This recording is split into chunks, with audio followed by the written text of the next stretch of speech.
Hi honey bunnies. I look an absolute state right now, but this is as good as it's going to get, I'm afraid. My mum woke me up really early this morning freaking out because there was a huge spider in her bed, and she's actually not that scared of spiders. She's quite a tough cookie, but it freaked her out because it ran out from under the cover, so she needed my help to get rid of it humanely because she was a bit shaken. I was teasing her, telling her that it only wanted to give her a hug, and she thought that was funny. So, and then the chicks, there's in the house where I'm staying, there's a nest outside in a tree, and the cat's been trying to get to it for a while now, and the chicks finally hatched this morning. So I did my morning meditation this morning to the sound of new life, which was lovely. But I am shattered. I went to bed at a really indecent hour last night, and I shouldn't really be up as early as I am, so I don't know when I'm going to upload this though. It might be a long time after the fact. Probably when I've got my head together a little bit more and I'm a bit more awake. So, I just wanted to talk today about magical models, really, and about the different ways that I use them and the different ways that I perceive them. I think that might be kind of a helpful place to start in terms of discussing magic as a concept, and going into a lot of different wormholes that have to do with chaos magic and things like that. So I'm going to start by saying that there are these four main models, and chaos magicians and chaos witches tend to think of magic in terms of these four main models, but actually the four main models are really quite arbitrary and quite simplistic. They're really oversimplified ways of pinpointing what's going on and categorising what's going on. And actually what I've learned through my own process of doing magic and embracing magic into my practice and into my life is that there are thousands upon thousands of little subcategories and little portals that open up between one category and another, and little kind of mazes and labyrinths being made all the time between these different theories and different concepts, because as you actually do magic, the magic that you intend to do often changes and things become kind of more tangled and more enmeshed in each other. And I actually really love that about the magical process.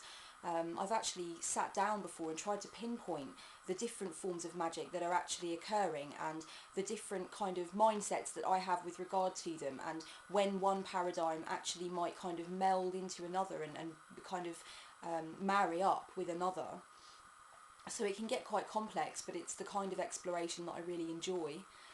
And so I've had a lot of time to think about a lot of these things, I suppose, during my time of doing magic. I did my first spell with two other girls when I was about 12 or 13, and one of them had read about, she was really into it. In fact, I'm not sure, I think she might still be. I've got her on Facebook actually. I might message her and ask her if she remembers doing a spell with me when we were very young. But she had read in a book about divining through wax, through dripping hot wax into water and allowing it to form into a shape. There is a name for this, and if anybody knows the name for it, please comment below. I mean, I can Google it afterwards, but I can't Google it right now, but it's going out of my mind. But that was the first spell that we did. We got together and we devised some kind of ritual, which is probably very strongly based off of films that we'd seen and stuff like that. I mean, I had purchased probably one or two serious books at that point, but I don't really remember. But I know that I knew that I was a witch and that I wanted to do something about it. And this was long before I would go off into the woods with a few other girls who were heavily into it, and actually light fires and sit up all night talking about magical ideas and stuff. That was a really cool time in my life. I mean, I was a very troubled teenager, very troubled teenager, and a lot going on for me. Definitely, you know, had a lot of problems, emotional problems, mental health issues, but I always felt quite grounded in the spiritual aspect of myself, and that was where I took a lot of comfort. So anyway, I'm going off track. So me and these two other girls, we sat in my room and we devised some kind of ritual, and we went through that, and then we poured the wax into the water and then pulled it out, and it was in all these different shapes, and we sat around kind of trying to divine and scry almost these shapes that we had made. And from that point onwards to now, I'm 30 in December, I've had these different thoughts about how magic is so entangled and so enmeshed and so, you know, kind of, you can't pin it down, you can't really categorise it, but there are these four magical models that are actually quite useful. and that we have kind of adopted as our way of understanding what's normally going on if you're doing magic, right? So what's normally going on with the mindset and what's normally going on with the intention. The first model is the spirit model. And the spirit model uses these ideas like deities. It's kind of what hard polytheists would use. Spirits, angels, demons, other beings that are distinct from us, that have their own will, and that we can actually petition to for help, and we can invoke them, to gain their power or their perspective or their messages, etc. And these are all kind of distinct forms, and you work with them. This is really the oldest magical attitude, right? It's really ancient. It's what the shamans would have done thousands of years ago. They would have believed in this other world, this other place, and maybe it would have its own geography, or maybe it wouldn't. Maybe they would believe that it was synonymous with the material plane, and that spirits and so on danced around everything in the material plane. So there were different attitudes, but essentially it was all what would be termed spiritual, the spiritual model. And this is a very popular model even today. And then you've got the energetic model, which is kind of this belief that everything is vitalised by energy, which of course it is, we know that. But this belief with the energetic model in magic is that all you need to do is be able to perceive and pick up on those energies and learn how to manipulate them for your own gain, to your own ends, for your own will, your own intention. And I think the energetic model is probably at the moment one of the most popular and one of the most pervasive, I'd say. Is pervasive only supposed to be used as a negative term, or can it be used to kind of mean blanket, kind of across many different areas? I don't know, I'll have to look that up, I'm not sure. But anyway, it's one of the most widespread, that's really what I mean. And then you've got the psychological model, which is a lot of the time what Satanists use. I might make a video about Satanism because it is a paradigm that I'm particularly interested in, and have been for a very long time. I think there's a lot of power in that hyper-inflated sense of almost spiritual atheism, that sense of being your own god, and that parody of the dominant religion almost. I enjoy parody in magic, I think it's really clever. But Satanists believe that magic and ritual is self-transformative psychodrama, and that's kind of what the psychological model rests on, this idea that the mind is very powerful, and that if you convince the mind of certain things, then things start to happen. And I'm going to make a video about sigil magic. I know this is something that a couple of people have asked me about, and it is very popular in the chaos magic way of things, and it was invented by a guy called Austin Osman Spare. And really what he was doing when he was formulating sigil magic was he was working in the psychological model to an extent as well, because he was kind of taking this idea, it's quite a Freudian idea in fact, that if you take something that's very important to you and you repress it in the psyche and you make yourself forget it and you make yourself kind of swallow it down into the psychic depths, then it will start to actually dominate. It will start to dominate in the outer world, and that's kind of what sigil magic is based on. So that's the psychological model. And also the belief, I suppose, that everything is ultimately consciousness, and so therefore it's only consciousness that really changes anything or defines anything. I think that could potentially be placed under the psychological model. And then you've got this thing called, or what chaos witches and magicians anyway would call the information model. And this is one that I've been working with so much recently. And really the idea with the information model is to think of everything like software. You'll notice a lot of people working in the light working paradigm, the new age paradigms, really working from that heart chakra centered place and so on. They talk about things like divine timing and the higher self and things, but they also talk about things like downloads and deleting programs. And this is language that's also made its way into certain areas of the self-development community. I know I'm a big fan of talking about downloads and deleting programs and things. And the reason that we do that is because with manifestation, with being able to manifest something instantaneously, it is kind of like being part of the technological age, but with magic. Manifestation, those instant kind of miracle manifestations that you can make, are kind of like downloading programs.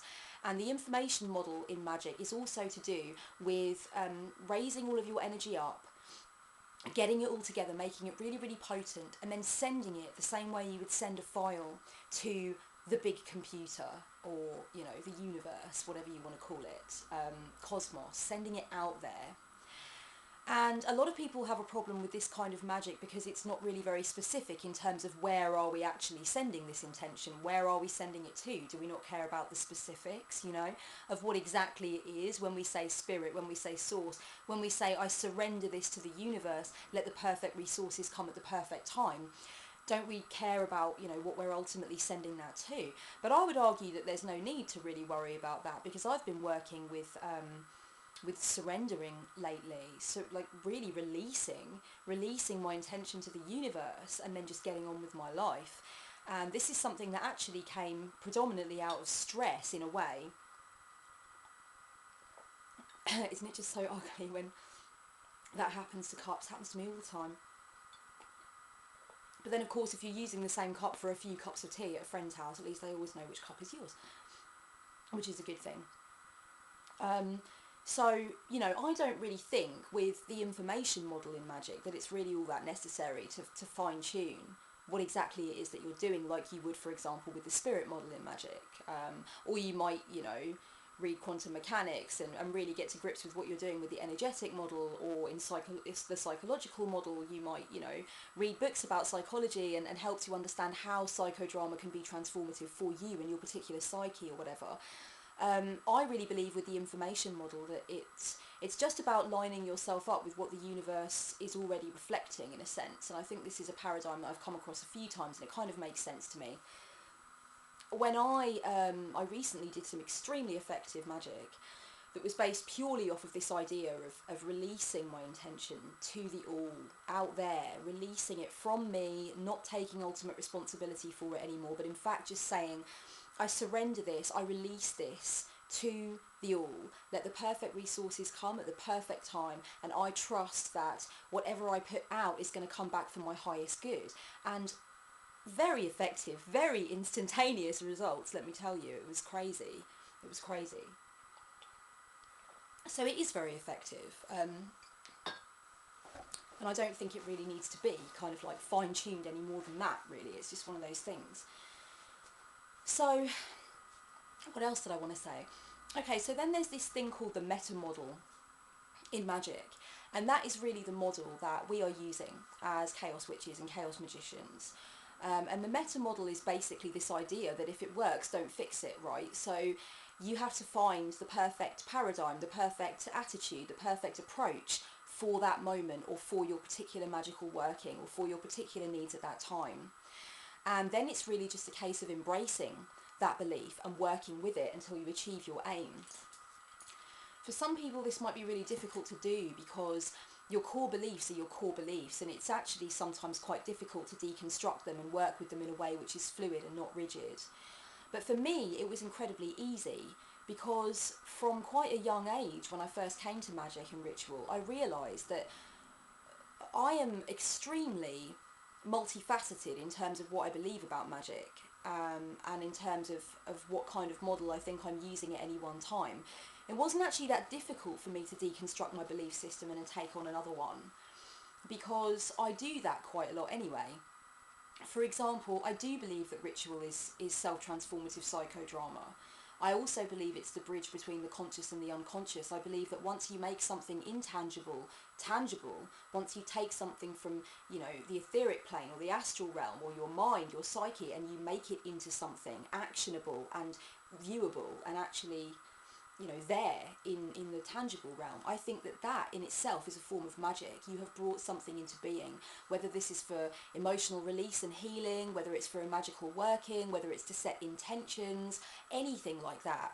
I feel really that no act of magic or ritual or emotional healing is complete without some kind of actionable thing that you've done in the tangible realm. And many Jungian analysts say the same thing. They say that, you know, if you're going through emotional release, if you're working to switch up how you feel about something, if you're trying to individuate, everything must end with a ritual. Prophetic or kind of extremely intense symbolic dreams that you have, You need to recognise how they've affected your life and become a part of your life and actually change something in you through a ritual. And many Jungian analysts will say to their patients and clients, you know, you need to go away and do a ritual now to symbolise that this work has been done, that you have understood it.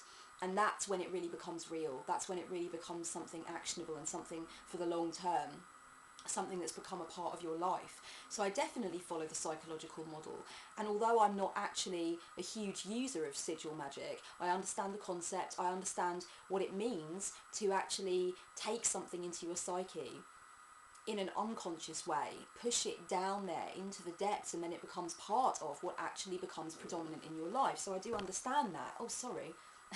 So I do understand that, and I think that that is definitely something that I work with. The energetic model, I definitely work with that, of course. I feel the energies of trees and stones, and I feel my own vibration. I believe that it's possible to hold my vibration high, and that I need to do that sometimes because I feel other people's vibrations. I feel other people's energies. I feel the energies of ancient sacred sites. I feel the energy when I walk into a room. I feel the energy of tension between two people when they've had an argument. And I have once seen people's energetic fields, and I was stone cold sober in the middle of an office just doing my job, and I looked up and I saw everyone's energetic field, and it was like watching the air around a candle, you know, the way it waves and melts and distorts things around it. It was like that, but everybody's was vibrating at different speeds. So I totally follow the energetic model. I think most of us would say that we adhere to that model. The spirit model is something that I use, definitely. I don't believe in personified interventionist deity. It's not something that is part of my core belief. However, when I'm working with my matron, I always treat her like an interventionist personified deity. I make offerings to her, I petition to her, I bring her energies and her powers into me. And so I work with the spirit model in the sense that it is the most effective for those times when I'm working with my matron. It makes sense, right? And the information model, as I said, I've been using that recently a lot. So what I realised is that one's attitude to magic and the way one uses magic is not static. It's not normally rigid. It's malleable. It's malleable. And my belief is that this is why a lot of people have a lot of problems with, you know, where they're going on their spiritual path, what direction they should be on. They want to change direction. They're not really sure what to commit to. They feel bad because they committed to something and now they want to commit to something different. You know, it all gets very confusing and very hazy and very kind of candy floss-like in the brain. And it kind of makes people feel like they don't really know where they are, and they've got all of these different ideas and they want to do this, but it doesn't work with the paradigm that they've embraced, and they feel like they want to go in this direction, but it doesn't make sense because they've already decided that they're this kind of witch or they're this kind of practitioner. What I really believe is that actually it's all relative and it's all interconnected. We're so multifaceted, and we actually can allow our belief to kind of drive us and move us and flow with us, and the more we learn, the more we embrace different beliefs and the more we embrace different possibilities. I mean, who wants to be completely static spiritually and psychologically? Who wants to believe that there's only one truth, really? Who wants to believe that they have all of the answers? I really believe that I'll be a pantheist until the day I die, but I think the other thing that I am and will always be is an agnostic. I don't want to be sure, because what kind of person would I be if I was sure? I don't think I would be the kind of person I wanted to be if I was so sure of something, especially something metaphysical. I'm comfortable with facts and absorbing information, and you know, I believe that there is a difference between faith and actual knowledge, factual knowledge, and I think that there's this gap between the two that is interesting. When you get onto that territory, that's cool. You know, I believe in willful ignorance. Of course I do. If there's enough evidence to support something, then it's supported. But I'm malleable, I'm flexible. I like that. I like the fact that I can appreciate that a different attitude and a different mindset works for a different time. And all four of those models have worked for me. So the meta model is this idea that you need to go where you find power in that moment. But it is very difficult to do if your core beliefs are very strong and very unshakable and very rigid. But sometimes I find that people who have a very rigid core belief about magic or ritual or about what they're doing as a witch, they're often, in some cases, in many cases, they're not that happy with that. They're not really happy with having this unshakable one core belief of how magic should be done, and how they're going to kind of do things in their practice. They kind of want to experiment. They want to go in a different direction. They want to see what else is there. They might have this little thought of, I feel like that kind of worked for me that one time, so maybe I should bring that into what I'm doing, but it kind of directly conflicts with this that I've been doing for years, so I can't do it. If it works, don't fix it. If it works, don't fix it. I really believe that every single model has worked for me, and like I said, there are all these different subcategories of each model as well, so it's definitely not as cut and dry as the 4 models that I've explained to you here, with that extra model, the meta model, which explains how you can use them all. It's definitely not cut and dry, but I think it's a good way of actually objectively looking at these 4 different main models, spirit, energetic, psychological, and information. You might want to go out there and find a few more decent examples of them, because I'm sure I've explained them horrendously because I'm tired. But I think it's interesting when we step back and we look at those 4 main models in magic, and actually step back and look at them and think to yourself, how many of these have I actually fostered into my practice at one time or another and had actual results with? And I think it would amaze a great many people how they may have at one point or another fostered them all. Even if you look at where your magical practice is right now, think about the last spell that you did, think about the last time you drew out sacred space, if that's what you do. And think about the different attitudes, the different ideas, the different concepts that went through your mind as you were planning that magical working, during that magical working, and afterwards watching the results and consequences of that magical working. And you'll notice that these models are very fluid. They're very fluid.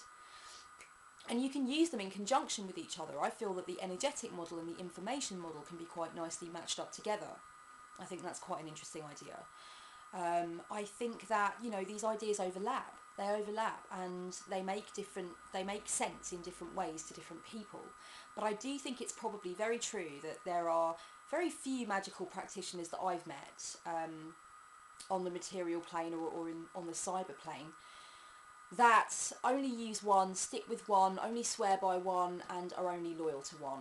I think in some way or another, to one degree or another, we're all a little into the meta model. We're all a little bit chaos witch.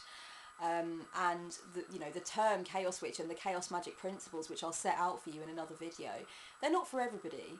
But I think the underlying concept that drives everything, this idea that you get to take what works and you get to appreciate that there is more than one model that works, that you've tried more than one model that works, that sometimes you feel loyal to one model that works over another, and then other times you think, okay, I need to come at it with that attitude for this because it will work more effectively. I think that it's okay to have that kind of fluidity. I think it's okay to be flexible, and I think that that is what is so joyous about what I'm planning to teach you guys and guide you guys through with chaos magic, is that you don't need to go for it wholesale.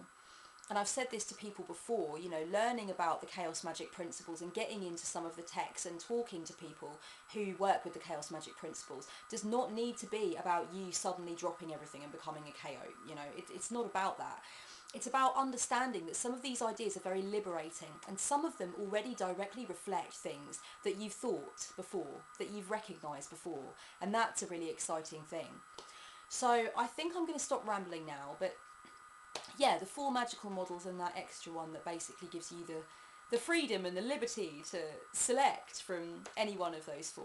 But remember, like I said, it's very wormholey, and it's not something that can be explained in as rudimentary a form as just 4 types of magic and this extra one for kind of like the cosmic rebels amongst us. It's not like that. It's actually much more complex than that, and I think a lot of people do realise that. But I just thought I would set this out in a video now so that we can so that I can move on at some other point to things like talking about paradigm shifts and belief as a tool, and some new thoughts that I've kind of brought to my own practice that I've kind of built on. I mean, Phil Hine did say at one point or another that he truly hoped that in the future those who fostered the chaos magic principles would take them to the next level. He didn't want things to be stagnant. He wanted stuff to be taken to the next level. And I feel like even before I read that, I was kind of doing that. I was giving myself permission, of course, because the chaos magic principles allow you to do that. They are the ultimate permission in magic, and they were, for me, the ultimate confirmation of what I was already doing and already thinking. So that was wonderful for me. But yeah, I thought that talking about the magical models and just giving a little bit of background and explanation on each of them, even though I'm teaching most of you to suck eggs, and I totally appreciate that, I thought it would give me some license to then move through the gateway into talking about things like belief as a tool and paradigm shifts. So yeah, in essence, as a chaos witch, I subscribe at different times to all four of those models, and that really is using this fifth model, which is the meta model, which is where you allow things to be self-referencing and you allow yourself to reference what's necessary at any given moment. And really that's where it is. So that's where I'll begin with my exploration of magic for you guys. And I hope that you are all well, and very much love to you all. Blessed be.